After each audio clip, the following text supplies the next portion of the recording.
Kaixo eta ongi etorriak saio berri batera, gaur astelena da, uztailak 1, eta Irri Sanferminak aurten bueltatuko dira Alde Zarrera eta horren inguruan hitz egiteko gaur Eneko Lizarberekin egongo gara. Baina honekin hasi baino lehen goazen betiko edukiarekin. Goazen orain gaurko efemerideekin. Gaurko egun batean, 1885ean, Kongo bere kolonia pertsonala zela aldarrikatu zuen Belgikako Leopoldo Bigarrena erregeak. Urte batzuk geroago, 1968ean, Txabi Etxebarrietaren oroimenezko elizkizuna amaitzean, 5 pertsona altxilotu zituzten Bermeon. Egun berean baina 2012 urtean, milaka lagunek manifestazioa egin zuten Txinako Xinfang hirian instalazio kimiko baten irekieraren aurka. Eta bukatzeko 2015 urtean Euskaltel burtsara atera zuten.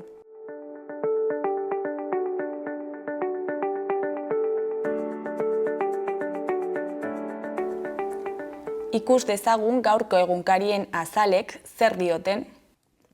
Diario de Noticiasen titular nagusian, Nafarroa da unibertsitarioen errendimendu akademikoaren tasaren liderra. Izena ematen dutenek kredituen 86,6 gainditzen dute, eta batez bestekoa 67,5 da. 40,4 lau urtetan bukatzen dute gradua, eta hau dagoen egokitasun tasarik onena da. Nafarroako Unibertsitateko eta Nupeko 10 ikasletik 4 beste autonomia erkidego edo beste herrialde batekoak dira. Hori koloreko argazki nagusian estrem lasterketa dugu.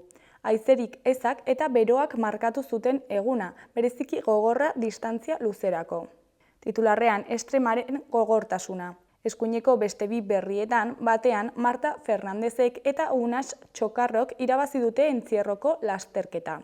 Bestean, Eurokoparen testu inguruan, Nico Williamsek epaia eman du eta Espainia final laurdenetara pasatu da. Erdiko berrian 40 urte ondoren landabenek poloari agur esan dio. Eskuineko berrietan, batetik, ultraeskuinak lehen aldiz irabazi du Frantziako legegileetan. Bestetik, kultura ministroa den Ernest Urtasunen hitzetan, kultura da gure demokraziaren oinarria. Diario de Navarraren titular nagusian, ultraeskuinak lehen aldiz irabazi ditu hauteskunde legegileak Frantzian. Le Penek ezkerra gainditu du lehen itzulian eta Macron ondoratu du. Argazki nagusian, Mikel Merino eta Nicole Williams jokalari nafarrak Dani Olmorekin batera, Espainiak Georgiari sartutako goletako baten ostean. Titularrean, goleada eta laurdenetara. Eskuineko berrian, kobre lapurretak hasi dira eta zigortu egiten dute herribera eta erdialdea batez ere. Goiko berrietan, batetik, Semilla Ibelarra nekazaritza elkarte berria. Bestetik, erromanikoaren 12 mugarri, liburu batean. Bukatzeko, Nafarroak 7 domina lortu ditu Espainiako txapelketan. Gara egunkariaren titular nagusian, Errenek egan egindu estatuan, baina ezin izan du NPF-rekin Euskal Herrian. Aurre ikuspenak bete ziren eta eskuin muturrak irabazi zuen hexagonoan. 3 euskal barrutiek aurrera egin zioten, non ezkerreko aliantzaren atzetik geratu zen. Argazki nagusian, Lyon hiriko protesta. Emaitzak jakin bezain laster hiri askotan protestak izan dira eskuin muturraren aurka. Ezkerreko berrian, Malen Frantsesenaren erreportaia dugu. EAeko barnetegiak euskalduntze fondoak. Beheko berrietan alde batetik Irungo alardea. Pausoak ematen dira, baina oraindik normaltasunetik urrun. Beste alde batetik bere emaileek eta iritzi publikoak uste dute Biden erretiratu egin behar dela. Amaitzeko Kepa Arbizuren erreportaia dugu. Songwriter edo Johnny Cashen ondare infinitua izenburupean. Euskal Herria irratiaren titular nagusian, Manu Gomezen hitzetan, torturatuek onarpena eta erreparazioa eskatzen dituzte. Sakanan izandako tortura kasuetatik tiraka osatu du Nafarroako torturatuen sareak argitzen dokumentala. 30 testigaintza bildu dituzte eta adituen hausnarketak ere jaso dituzte.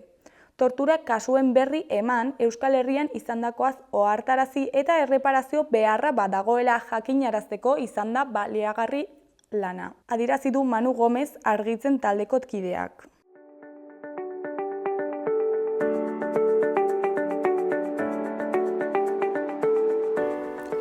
Gaurko eta biharko eguraldia ikusiko dugu. Gaur, astelena ipar isurialdean oso hodeitsu egongo da goizean eta hegoaldean eguzkitsu. Goizean euria hasiko du kantauri isurialdean eta aldi berean hegoaldean hodeiak ugaritu egingo dira. Dena den hegoaldean zerua ez da estalita geratuko. Ipar osagaiko haizea ibiliko da zakarrago arratsaldean. Temperatura maksimoak pixka bat jaitsiko dira. Asteartean, ipar isurialdean behodei ugari izango dira eta noizbehinka euri txikia egingo du.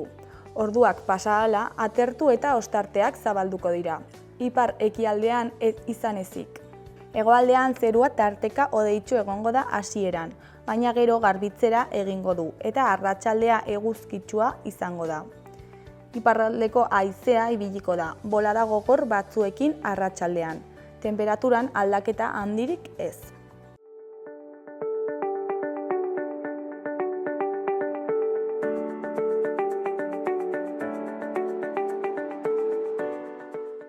Kaixo, esan bezala, aurten herri Sanferminak Aldezarrera bueltatuko dira eta horren inguruan hitz egiteko gaur Eneko Lizarberekin gaude. Kaixo, zer moduz? Ongi, eta zu? Ongi, hemen. Esan bezala, herri Sanferminak bueltatu egingo dira Aldezarrera eta horrek ze suposatzen duzuentzat pozik zaudete? Bai, pues ez da suposatzen duen, kristoneko poza, kristoneko ilusioa, eta ez bakarrik guretzat nik uste berez Iruñerri guztiaren zatez suposatu beharko duela edo suposatu beharko lukeela benetan ilusio bat eta poztasun bat ez, urratsonek. Eta noiz izan zenuten berriaren jakinarazpena edo? Hori eman zen abendu eta urtarrila artean, egin zela Herri Sanferminak antolatu zuela asanblada zabal bat azaltzeko lehenengo zer den Herri Sanferminak eta kontuan hartuz hortik eman zela erabakia benetan txoznak jartzeko eta gure espazioa eukitzeko baliabideak zeudela eta orduan hor Karo, asanblada hori izan zen, nahiko mundiala ez bazagoen jende nahiko txo, eta ilusio handiz. Eta espero zenuten itzulera hau? Egia esan, nik ez momentuan bai ez, momentu horretan, testu inguruarekin eta bai zenen plan, emanen da, ez? Baina horren aurretik, nik adibidez zeneukan inolako itxaropen handirik, suposatzen nuen, Herri Sanferminetik egin behar genuela edo egin behar zela hori agian eguneko pasen urtean bezala eguneko egitarau bat edo zerbait egin behar zela Herri Sanferminek naiz eta baimenik ez izan eta bizirik iraun behar baitu, behar bat bait da, baina egia esan enuen alakorik espero eta enuen, hainbeste urte ezer izan gabe, enuen espero benetan berriro espazio bat eukitzarena eta niretzat oso garrantzitsua da eta nahiko pozik jarri ninduela horrek. Eta gobernu aldaketa izan ondoren, literatuagoa zegoen buelta? Bai, argi zegoen, hori eman ostean jada baliabideak egongo zirela eta nahiko hori hitz egin gabe ere argi zegoen eman behar zela edo gutxienez saiakera hor egonen zela. Bai, horregatik nahiko ilusio handiz hartu genuen eta ez. Eta zergatik da garrantzitsua Herri Sanferminak Aldezarrean kokatzea? Azken finean, Sanferminetako egitarau guztia Aldezarrean egiten dela. Hori ere bai oztopo bat dela eta hori ere bai kontuan hartu behar da bizilagunentzat eta kontu hau ez, Aldezarreko funtzionamendu eta bizitzanentzat, azken finean beraientzat sostengaitza da halako jai bat horrematea, baina ikusten duzunean nola egitarau guztiak bertan dauden, nola bertan ospatzen diren Sanferminak eta ez errotxapean adibidez, guk ere bai egon behar dugu hor, osea, hori ere bai da gure espazioa, ze azken finean, pues, adibidez, pasaden udalak, osea, lehen zegoen udalak nola, botan egintuen, pues, nola ditzen zen toke hau errotxapeako ibai ondoan, bueno, naiz horretzen, baina Korralillos edo. Ez, korralillos ez, zen barraken ondoan, sin más, ibai ondoan, kutsatzeko toki sostenible bat, osea, nola, baina hori ez da garrantzitsuena, ez garrantzitsuna da, bueno, que también, botan nahi gintuztela, kanpora. Eta horrezatik hain garrantzitsua da gu egotea hor gu garelako San Ferminen parte eta guk egin nahi dugulako San Ferminengatik, ez? San Ferminetan espazio eta egitarau alternatiboak planteatzearren. Horrezatik hain garrantzitsua da gu egotea horrez. Azken finean, hainbeste kapitalizatzen ari den San Fermin batzuen aurrean, pues ere bai jai alternatiboak edo gutxienez jai eredu alternatibo bat bilatzen saiatzen garen horiek horregotea, gure espazio egotea eta benetan gu ikustea jendeak ez. Gu ere garela Iruñerriaren parte eta hemen gaudela eta ez garela joanen. Eta noiztik ez diren egiten herri San Ferminak Alde Zaharrean?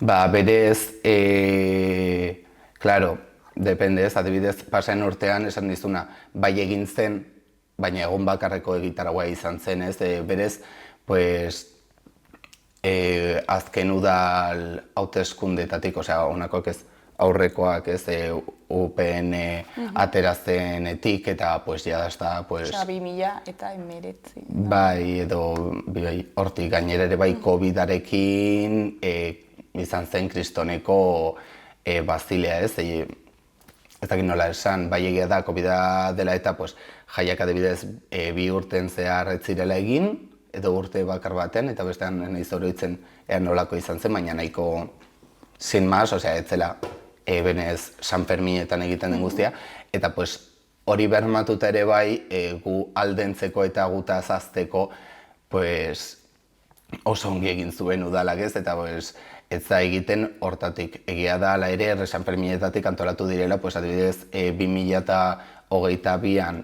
egin zen peña batean egitarau bat, alkilatutako peña batean, eta bueno, egiten ziren horrela gauza ezberdinak eta kulturalak ere bai egiten ziren, eta pasen urtean erabaki zen egun bakar bateko egitaraua ateratzea, eta lortu zen, baina egia da, pues, 2019ra joan bar garela ez, ikusteko nola berriro guk espazio bat okupatzen dugun, eta nola guk ere bai espazio bat daukagun, eta nola gurea den Alde Zaharraren barruan. Eta urte hauetan antolakuntza zailagoa izan da? Guztiz, osea, zailtasun pila bat dituzu, azken finean, ez da bakarrik COVID-a dela eta ezin duzula jardun, ez? Azken finean San Ferminen jarduna jaien bueltan da, ez? Orduan, pues, noski ezin duzu jardun, ez badaude jai egiteko baliabideak en si, baina horretaz gain ere bai udalak, ba, kristoneko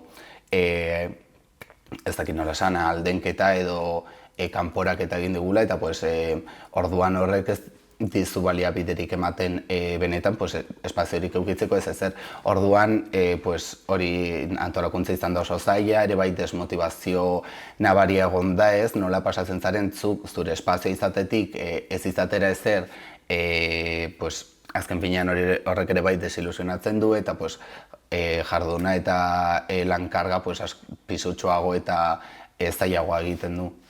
Eta antolakuntzarekin jarraituz, aurtengoa nola izango da, noiz hasi zen, eta nola izango da San Ferminetan zehar?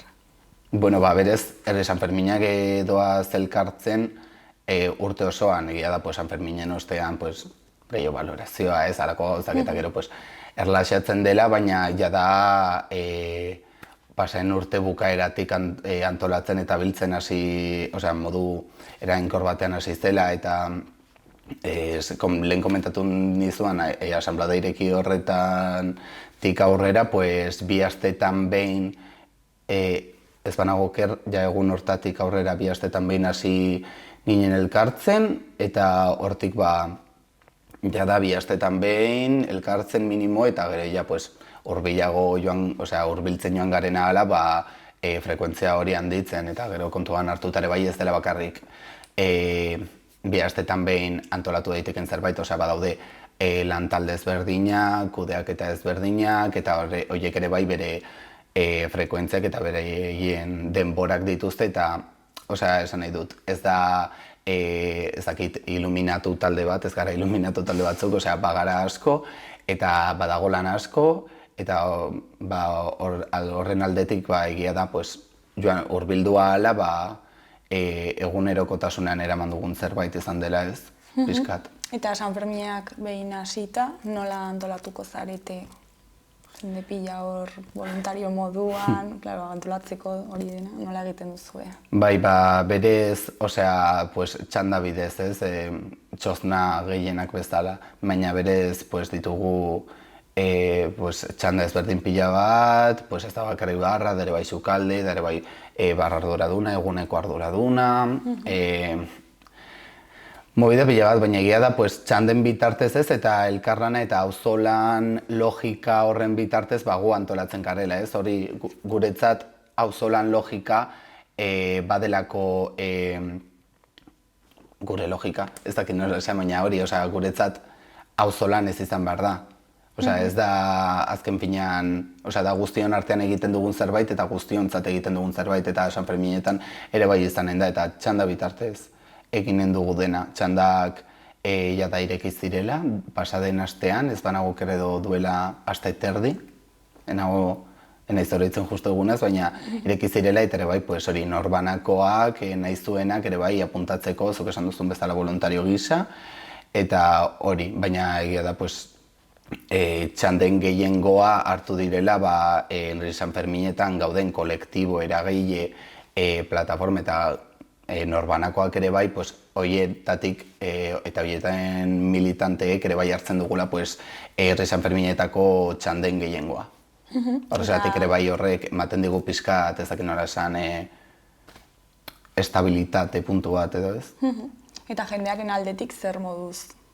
Egia esan nahiko, nik uste jendeak ilusioz hartu duela ez, gure inguruan, adibidez nirean, jendeak nahiko pozik atera dela ez, eta egia da, ni horretzen naiz, bazekitela ni negoela mobidan sartuta eta bar, baina hasieran ez zuten benetan bisualizatzen zer suposatzen zuen honek ez, benetan lortu barzela eta hasieratik genekiela, lortuko genuela eta izanen genuela, orduan nik bai uste dut jendearen aldetik ilusio handiz hartu dela.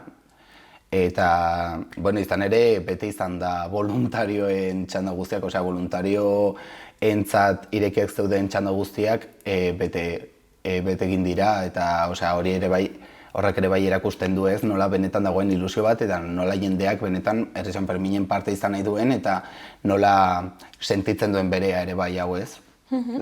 Orduan ikuste bai, jendearen aldetik oso positibo eta oso ongi hartu dela berria. Bueno, 5 egun geratzen dira, eta ze egitarau duzue prest egun hauetarako? Bueno, egun guztietan daukagun egitaraua bada, basikamente kontzertuak eta lako gauzak, egun pare batean izan ez daikagian daukagula adibidez Germanen Mania, eta bar, baina orokorrean gure gitaraua bada kontzertuak eta, kontzertuak ematea eta bar, eta, azken binean hori da gure gitaragoa ez, arratsaldean zehar izanen da, eta nagusiki arratsaldean zehar izatea erabaki izan zen bi arratzoiengatik ez, bizilagunengatik, kontuan hartuz gure inguruan daudela bizilagun batzuk, beraiena dela espazioa ere bai, eta kontuan hartuz San Ferminetan egiten den makrofestivalaren baitan bizilagunek bizi behar dituzten horren ordainak eta gu ere bai horren kontziente izan behar garela eta horren erantzule. Horrexegatik erabaki genuen gau arte, ze esateizut, ordu bat, terdiak, edo horren aldera bukatu behar genuela gutxi gora bera egun guztiak, agian egun batean pixkat luzatu duzte eta beste egunen batean pixkat moztuz, Eta ere bai egin genuen, arratsaldean zehar egitaren erabaki hori zezenketaren mobidaren inguru, osea, mobidaren baitan ez, kontuan hartuz, pues, egin nahi genuela pixkat kontraprogramazioa bezala, nahiz eta badakigun agian ez garela, ez daukagula indar nahikoa horri eta, pues, mierda guzti horri aurre egiteko edo benetan kontra egiteko, baina bai gure partetik jarri nahi genuen, ez, geneukena, eta zen egitaragua ordu horietan jartzea. Eta horrezegatik, pues, gure egitaragua bada nagusiki arratsaldeko eta arratsalgaueko kontzertuetan datzan egitaragua. Eta kontzertuen aldetik aipamen bereziren bat? Bueno, kontzertuen aldetik agian talde zehatzen, ez dakit nola esan, aipamenik horrela ez daukat, baina bai guztiak izan direla super, ez dakit, guztien parte hartzea kristoneko garrantzia daukala, guztien parte hartzea erabakigarria dela eta guztien parte hartzea ere bai badela proiektuaren baitan, ez? Osea, eta argi uztea hor dagoen kontzertu oro proiektuaren baitan dagoela eta horrek ere bai nik uste, agian nire ikuspegiz edo, duintasun puntu bat ematen diela beraiei ere bai, ez? Beste edozein tokira joaten altzelako, ze San Ferminetan badakigu ez bada, San Ferminetan izan daiteke Oinezen, izan daiteke Herrikon, izan daiteke edozein beste tabernan, baina hori, ere bai gure alde egotea eta gurekin egon nahi izatea ere bai nik uste aipatzekoa dela eta kontzertu guzti horiek benetan pena merezi dutela. Eta zuek kontzertuen hautaketa egiteko momentuan, zer arabera egiten duzue? Hori bai, noski ez genuen ekarreko ona ezakit talde fatxa bat edalako kontuak ez, guk bai kontuan hartzen genuen, lehenengo hemengoak izaten saiatzea, ere bai musika anistasuna, ez genuen nahi egun bakar batean egotea musika mota berdina, ulertzen dugula gure espazioa San Ferminak anitzak izan behar direla eta horren baitan ere bai musika estiloak eta anitzak izan behar direla. Eta hori kontuan hartuta lokaltasuna, hemengoak diren edo Euskal Herrikoak direla, gure baitakoak, politikoki ere bai, muga batzuk jarriz, ez ditugu ekarriko hemen kantiko faxistak egingo dituen norbaiti, argi dago, eta ez matxistak, ez xenofobak ere ez, pixkat horren kontzientzia ere bai, eta hori nagusiki kontuan hartu duguna da lokaltasuna eta musikaniztasuna, ez? Nagusiki hori, ginerako beldur, egun bakar batean hartzen baduzu musika estilo bakarra, planteatu baitzen momenturen batean, azken penean giro oso zehatz bat sortzen duzulako eta guk ez dugu giro zehatzik sortu nahi, guk nahi duguna da guztion giroa sortu ez, musika anistasunaren bitartez, eta guztiok seguru eta gustora egongo garen espazio bat izatea. Eta aipatuzu ordu batak aldera bukatuko direla kontzertuak, eta gauean zer gertatuko da? Bai, guk berez gauean itxi behar dugunez, gauean, zekar ordu batak ere bai badira berandu, edo bizilagunentzat depende lan egin behar badut ere bai, kontuan hartu behar da, ere bai dela berandu, baina, esan nahi nuena zen, gero izten dugu txotna eta segurtasun txanden bidez, kudeatzen dugu basikamente gauen arazorik ez egotea, eta hor protokoloen bitartez, eta mekanismo ezberdinen bitartez, pizkat segurtasun lan hori eginek. Eta gero, urrengo eguneko goizeko 10 arte, goizeko 10etan hasten garela berriro antolakuntzan normal, ze normalean, ez beti baina baditugu ere bai, eta antolatuko dira bazkari ezberdinak, ez? Bazkari feminista, amnistiaren aldeko bazkaria, eta bar. Eta halako ez dakitu lau edo horrela antolatu behar dira ere bai, horretara ere bai, animo egiten dugula joatea, etiketak zabaldin saltzen direla, eta toki gehiagotan baina. Eta non daude zabalgai? Badaude zabaldin, uste dut, Herrikon, baina egia esan enago oso argi, naizelako oso naizelako oso murgilduta egon bazkarien antolakuntzaren horretan. Baina egia esan, edo norrek bi jakin nahi badu, edo jakin izan ez gero, gure Instagramean edo sartzea, ze hor daukagu informazio guztia, publikazio ezberdinetan, eta hor agertzen da dena. Primeran, eta ja bukatzeko, zer da espero duzuena San Fermin hauetarako? Nik pertsonalki espero dut giro on egotea, ze aldi berean ulertu behar da ez dela erreza, jende kolektibo asko garela, jai esparrua dela eta arazo asko sortzen aldirela, eta nik benetan espero dut benetan egotea ez dakit elkar zentzu bat, benetan egotea hor batasun sentimendu hori espazio horretan eta nagusiki segurtasuna ez. Ez ematea inolako eraso, sexista, homofobo edo arrazistarik espazio horretan. Horretarako ere bai noski protokolo bat daukagula eta noski horren aurrean ere bai prest egongo garela erantzuteko. Eta hori ere bai argi utzi nahi nuen, baina nik espero dudana da benetan San Ferminak ezagututa eta horrek, San Ferminek suposatzen duten makro festival zentzu hori eta etortzen den jende guztia eta hemengo jendea ere bai, hemengo jendea ere bai erasotzailea da, hori esan nahi nuen. Benetan ez ematea edo benetan nabaritzea hori ez dela espazioa beraientzat. Beraiek erasotzaile bat ona etortzerakoan konturatzea hau ez dela beraien espazioa eta benetan guk lortzea beraiek botatzea. Eta ez badugu lortzen beraiek ez etortza, lortuko dugu beraiek joatea beste mekanismoen bitartez. Eneko, mila esker gurekin hitz egitera etortzeagatik eta zuen San Ferminetako herri alternatiba aurkezteagatik eta ea zer moduz joaten diren San Ferminak. Eskerik asko eta berdin, tia, zu ere bai, pasa ongi. Mila esker, agur. Agur.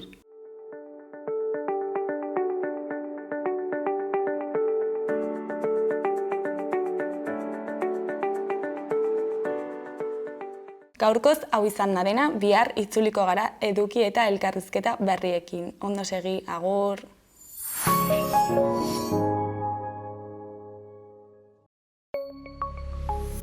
Gobierno de Navarra. Nafarroako gobernua.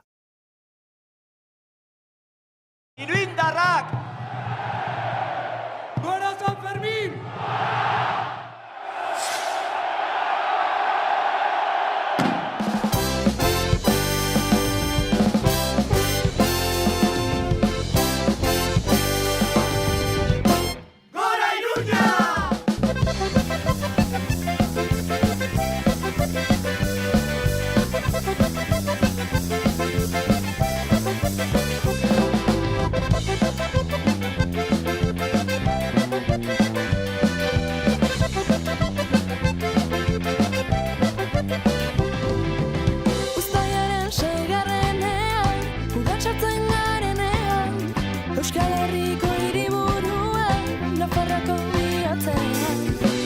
Gertatzen da zeruan, eguzkiarekin batera, eztanda batek ekartzen ditu festa jarara eta algara.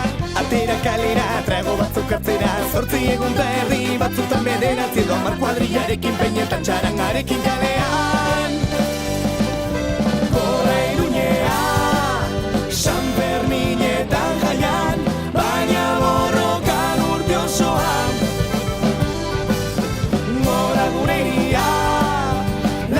Senidekide, kanta dezagun jaierriko jenalde, entzun dadila mundu osoan.